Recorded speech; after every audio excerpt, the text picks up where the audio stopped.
Hi, my name is Kat Pinas, and the title of my thesis is Does Individualized Music Reduce Agitation and Increase Quality of Language in Dementia Respite Center Clients? I want to start off with just a background of dementia. So there are more than 5.4 million people living with dementia, and that number is only increasing. And it's a disease that is characterized by impairment that affects the daily life of the person with dementia, and it's caused by damage to brain cells, and this damage then impairs their ability to communicate with each other.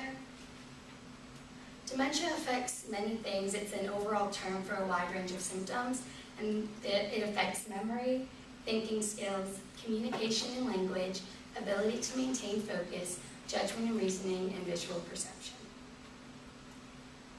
So our study focuses on respite centers, and so those are designed to give caregivers of persons with dementia a break, and they're a safe and supportive environment in which people with dementia can interact with others who are facing similar experiences, and they design activities for them that match their abilities and needs, but that also stimulate them and get them thinking.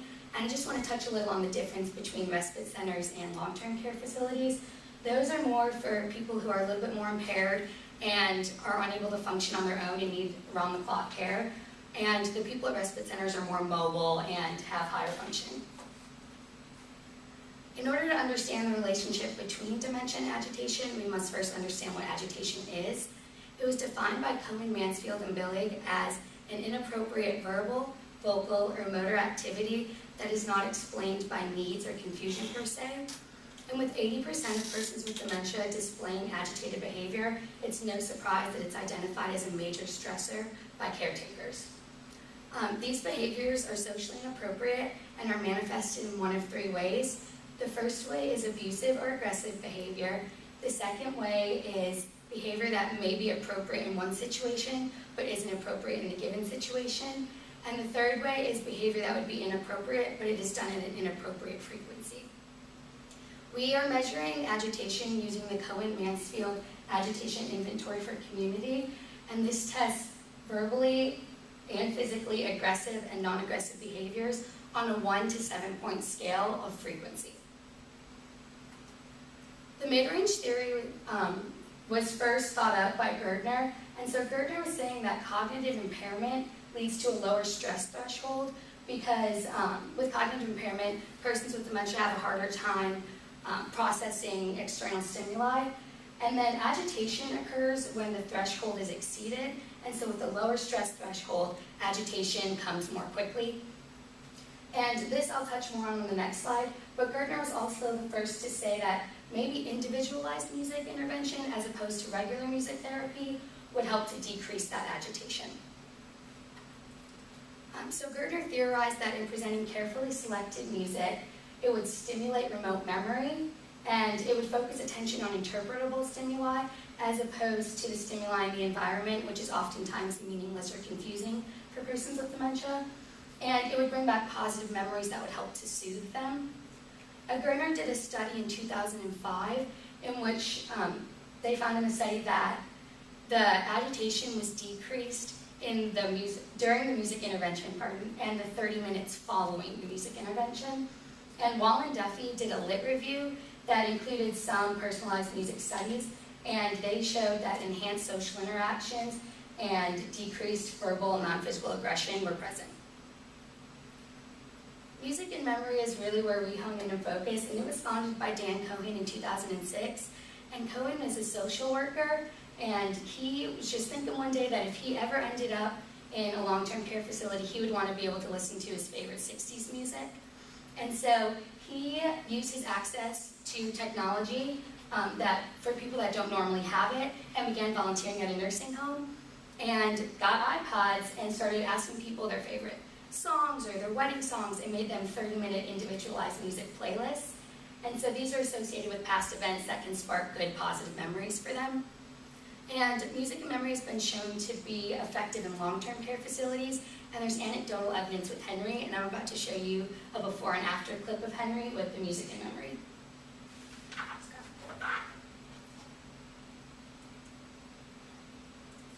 Okay, so this is before the music intervention.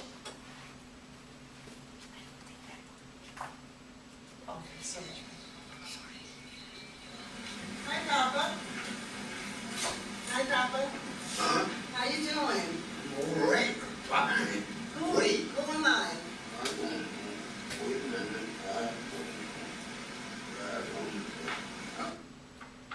So before we can see that he's kind of confused, his daughter's asking who she is and he doesn't know, he's not very verbal.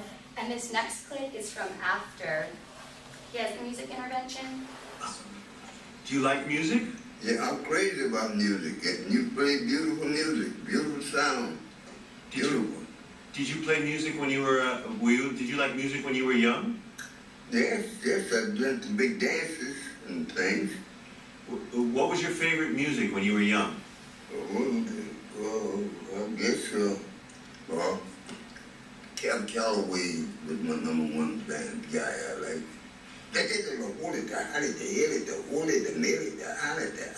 What's your favorite Cab Calloway song? Oh, I'll be home there Christmas. Oh, you. So we can see from this clip that he's a lot more vocal, he becomes animated, is remembering songs by that artist, is able to sing along. So that's really great for Henry. And research is being done by Wisconsin's Department of Health Services, and they initiated the music memory program in 100 nursing homes across the state, and found that the use of antipsychotic drugs for agitation in the clients dropped from 17.4 to 14.6%. So there are 3 different phases of dementia and language and how they interact with each other. The first stage brings about lexical semantic difficulties, which is trouble naming things and being very vague. And while the utterances may be morphologically, phonologically, and syntactically correct, they're often meaningless, and this is called empty speech. At this stage, it affects short and medium-term memory, and the persons with dementia often become depressed and anxious because they can feel themselves deteriorating, but they know there's nothing they can do about it. Stage 2 is more severe and brings about trouble remembering thoughts long enough for them to verbalize them, and they're often not able to adequately respond in conversation because they're not fully sure of what's going on. They have trouble remembering basic information such as their phone numbers or addresses, and they return to their native tongue because that's more ingrained in them, or because they think that maybe they'll be understood if they speak in that language. This often brings about moodiness and withdrawal because they get stressed, engaging in activities that are socially and mentally challenging for them. Stage 3 is profound impairment, and this is when dementia spreads to the frontal lobe and affects judgment, memory, logical reasoning, and social skills. And the sending and receiving of messages is nearly impossible because it's profoundly impaired. So communication as a whole is really affected. Our study rationale is that we know stuff about long-term care. We know that M&M is effective and beneficial in reducing agitation. However, we only have anecdotal evidence that it will increase quality of language and communication interaction. So we want to take it a step further and see, is it possible in respite care centers? Is it even feasible? These are higher functioning people who can take off the headphones, who can walk away if they don't want to do it. So we want to see if they will participate in the therapy. And then we also like to see if their quality of language and communication interaction will increase, and if they also experience the decrease in agitation. We have 3 questions leading into this study, and the first is, as I said, is M&M even feasible in a dementia activity and respite day center? And based off of its success in long-term care facilities, I hypothesize that it will be successful. Our second question is, does personalized music reduce agitation and/or increase the quality of language? In consulting the work done by Gardner in the reduction of agitation with the mid-range theory, I think that agitation will decrease. And then in relation to the quality of language, and watching the video with Henry and the anecdotal evidence, I hypothesize that the quality of language will increase. Our final question is there an inverse relationship between agitation and the quality of language? And I hypothesize that due to the decrease in agitation and the increase in quality of language that I hypothesize in the second question, there will be an inverse relationship. So if there's a decrease in a reduction in agitation, there will be an increase in the quality of language. Our design is an exploratory with in-group comparison of repeated measures, and our independent variable is the treatment condition. So this is pre-treatment and post-treatment. And our 2 dependent variables are the rating on the Cohen-Mansfield Agitation Inventory for Community and the measure of language variables that determine the quality of language. So that's mazes, which are start and stops or abandoned utterances, tangential phrases, which is when they go off topic, and perseverations, which is repetitions of words or phrases. We have 10 participants in our study, and they're obviously admitted based on the Charlie's Place criteria, which is physician-documented diagnosis of probable dementia. They must be ambulatory, so they have to get themselves around Charlie's Place, and they have to be verbal. And then they're allowed to take medications, they just can't require medical attention while at Charlie's Place. So if they take oral medication, it has to be done before or after they leave. They're not allowed to have dressing room changes or anything of the sort. We've included other criteria, which is native English speaker, which, like I said, people often go back to their native language, and we don't know French or Spanish, unfortunately, so we wouldn't be able to understand. They have to have an interest in music, because if they didn't have one before they got dementia, music therapy really isn't going to be beneficial for them. They have to have a high school level of education, and they have to have agitation in accordance with the CMAIC, because we're really seeing if it reduces their agitation. If they don't have it in the first place, then it won't be beneficial. We're characterizing the participants by age in years and months, gender, years post-diagnosis, type of dementia, so Alzheimer's, vascular dementia, years of formal education, their profession before they acquired dementia, their mini mental status exam on admission to Charlie's Place, and a list of their medications. The materials that we're using, first is the Gardner Assessment of Personal Music Preference. So that's the questionnaire that we ask the clients and their their caregivers, and it's what music did they listen to growing up, what's their favorite genre, did they play an instrument, really to get an idea of what music selections would be good for their playlist.